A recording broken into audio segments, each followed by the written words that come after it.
Ladies and gentlemen, live and direct from my bedroom, it's the battle of the summer. In this corner, we have a veteran MC who's been sharpening his blades on coke raps and gunplay, originally forming a group with his brother Malice as the Clips, but now he's striking it out on his own as a solo artist and president of the good music empire, the one and only Pusha T.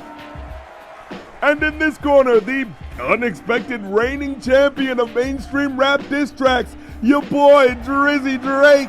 Now, don't let the love songs fool you. This man has been known to pack a punch when it's necessary, but let's see if he's got what it takes against a lyrical titan such as Pusha T.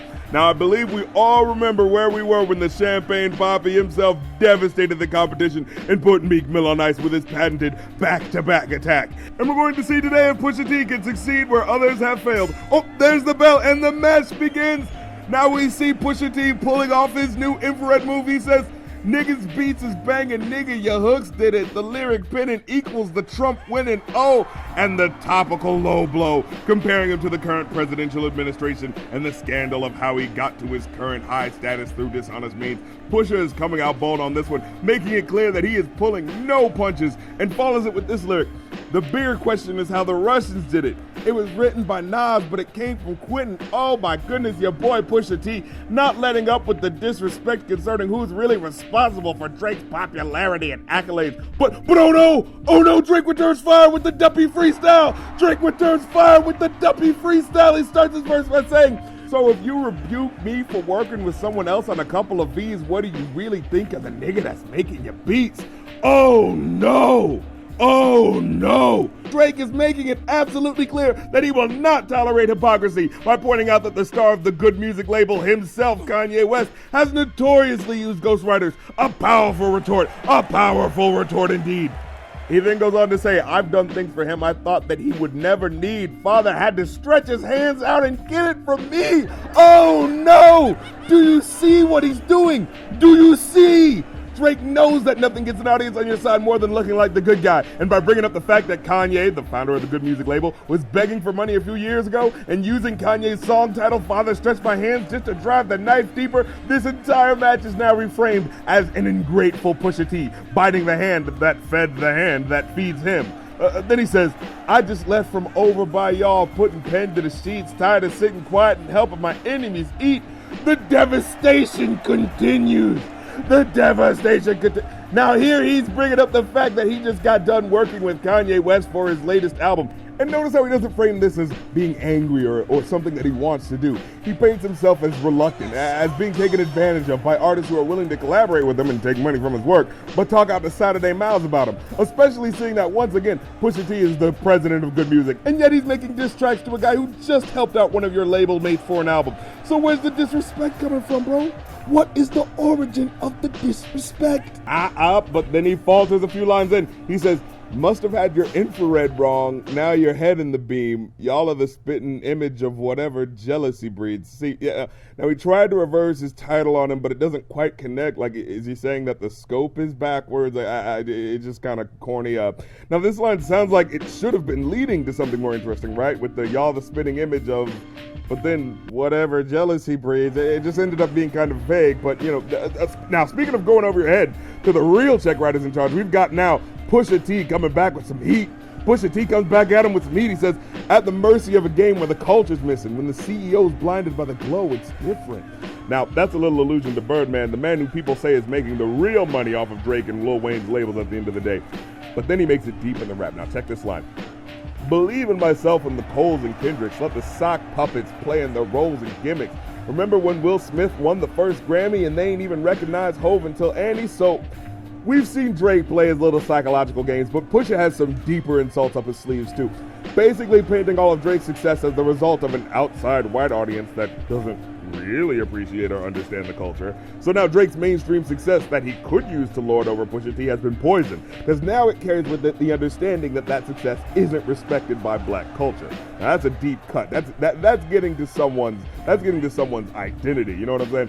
Unfortunately, he falters a little up next. He says, "So I don't tap dance for the crackers and sing Mammy because I'm supposed to juggle these flows and nose candy." So Now, I understand he's trying to double down on the racist aspects of it here, but the framing just doesn't work as well, because he's acting as if rapping about cocaine in and of itself is an example of not being a sellout, but I don't know, when you specifically bring up your profession mainly revolving around glorifying the type of drugs that destroy people's lives, you don't come off as any better of a person for the culture. But hold on, folks, Drake sees his opportunity to go in for the ego kill. He says, don't push me when I'm in album mode. You're not even top 5 as far as your label talent goes.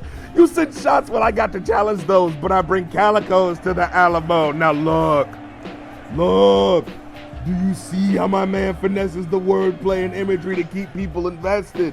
This isn't even a deep line like that, but Drake knows you gotta have a few light quotables in there for the people. I mean, don't push me when I'm in album mode. Yo, that's disrespectful. That's disrespectful. Because now you're framing the situation as something you should have done on Drake's terms. You should have challenged him when he wasn't in album mode. But now that you've broken his concentration on his art, now you gotta suffer twice as much. Sorry. Unfortunately, though, this next line doesn't hit as well. He says, I could never have a Virgil in my circle and hold him back because he makes me nervous.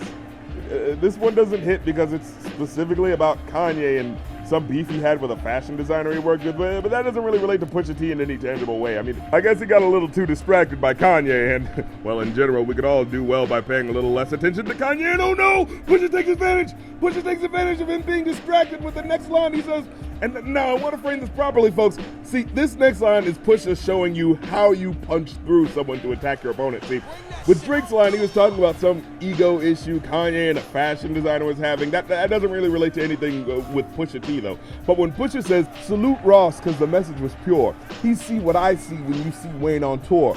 Flash without the fire, another multi-platinum rapper trapped and can't retire. Niggas get exposed, see the cracks, and I'm the liar. Now we know. We know for a fact that he's directly talking about Lil Wayne here, but the possible future parallels are clear to see. If Birdman's trapping Wayne in these sort of dire straits, what could possibly be in your future, Drake? See, that's a slick way of sort of getting in someone's head, so points for that. But then your boy Drake comes in with recklessness with this next line. He says, I had a microphone of yours, but then the signature faded. I think that pretty much resembles what's been happening lately. Yo. The disrespect! The complete and utter disrespect! The strength of the Pusha T was, to quote my man Forrest Whitaker, stripped away. I know when he heard that line, that Simple Plan song was playing in his head. I know he heard that, how could this happen in me? I know he heard that in his head. Do I have to explain that metaphor? I don't think I do. I don't think I do. Let's just move on.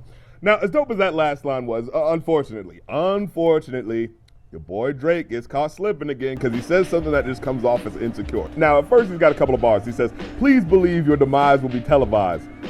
And as for Q, man, I changed his life a couple times. Now, here at first you hear the sort of bells of war sounding in that first lyric, because we all saw how Meek Mill was utterly decimated meme-wise on the internet. And he's basically saying, you don't want to be the next contestant on that smartphone screen. You don't want it, bro. You don't want it to go down like that. But then he says, and as for Q, man, I changed his life a couple times. Nigga was at Kroger working double time. Y'all acting like he made the boy when I was trying to help the guy. I don't know, this just comes off as strangely defensive and not really a sharp attack like, oh, you thought I was relying on him, but I mean, I was just trying to give the poor guy a chance. It just comes off as trying to save face and it doesn't really land. Like, the next line that relates to this is him saying, whoever's supposedly making me hits, then got no hits, sounds like they need me.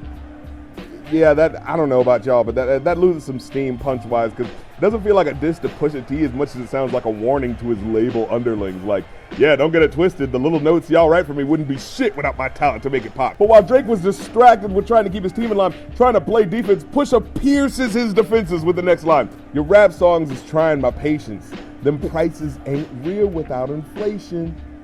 Bro, oh my God. Challenging the validity of the numbers you're putting up on the board. Yo, that's cold. Because the people have heard the rumors about Cash Money and Baby Birdman buying their own records and not being honest behind closed doors. So to get the people side-eyeing that the sort of success and platinum albums, that's the jab you want to get in right there, you know. Oh, and ladies and gentlemen, Drake did not like that. He returns with a harrowing blow. He says, I really shouldn't have given you none of my time because you older than the nigga you running behind. Oh no! Oh no! Then he says, look, holla at me when you multi-million. I told you keep playing with my name and I'ma let it ring on you like Virginia Williams. That almost worked, but the wordplay was just a little too forced. Like I was trying to figure out, like, wait, is Virginia Williams like a singer or something? Like, no, but nah, it's just Pusha T's wife. So he's like, I'ma let my name ring on you. Like, it's just, now here's Pusha's opportunity to come back and, wait, what's happening? What's happening? Oh no, ladies and gentlemen, something's wrong. Pusha T, instead of striking while the opponent lost his footing, he has decided to go into full-on filler lyric defense mode. I guess that last blow must have been a little too much, because now he appears to be trying to shield his ego with these filler lyrics that have absolutely nothing to do with attacking his opponent. He's saying, I done flew it, I done grew it, been a conduit, Moyne bags on my bitch, I done blew it, see through it, neck igloo it, habla en español, I.e. to it. What are you doing? This is a battle rap, not a Spanish class. You better get that Donde está la biblioteca shit out of here and come with some raps, bro. But okay, he's got a finisher. He says, how could you ever right these wrongs when you don't even write your song? Okay, that's a dope final move, taking one of Drake's lyrics, changing the context. But oh no, ladies and gentlemen, it might be a little too late. Listen to these next lyrics. He says, I'm too resilient, get out your feelings. It's gonna be a cool summer for you. I told Weezy and Baby, I'm done it for you. Tell Ye we got an invoice coming for you, considering that we just sold another 20 for you. He hits him with the money back finisher. He hits him with the money back finisher. He said, yo, look. You know that me dissing you is going to be responsible for you getting a little bit of cake this next coming month. So we just gonna send it straight to you. Look, forget the nail in the coffin. This is a harpoon through the middle of that motherfucker just to make sure that man stays dead. All right, now going back to the corners, we're going to see the judges just to confirm the points because both opponents were strong at different points of the fight. So let's see the results now. With Pusha T's lyrics for 10 out of 19 that connect, 10 out of 19 lyrics that connect, he gets a score of 52.6%. Now that's not bad at all. Now let's see where Drake's score is. Okay, so with Drake's Duppy Freestyle at 14 out of 24 lines connecting for a total of 58.3%, Drake wins! Drake wins! By less than 10% difference, Drake pulls it out. Drake remains the heavyweight champion for one more day. Now, seeing that it's so close, it wasn't a blowout, so Pusha T can still come back from it.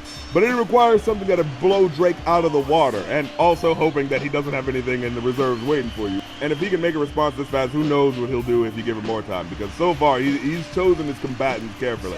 Me personally, I hope it sticks to wax, and even more so, I hope they can figure out their differences before too long. But hey, if they're going to put it in the entertainment, well, let's make sure it's entertaining. So thank you so much for joining me for this fight tonight. And folks, if you enjoyed the show, hit that like button, subscribe, as well as hitting the bell to make sure you get updates on the videos. And if you'd like to get this and other content first, go to my Patreon where you can request songs, albums, as well as other Who Won episodes. Thank you for joining me. It's an electrifying night. I'll catch y'all next time.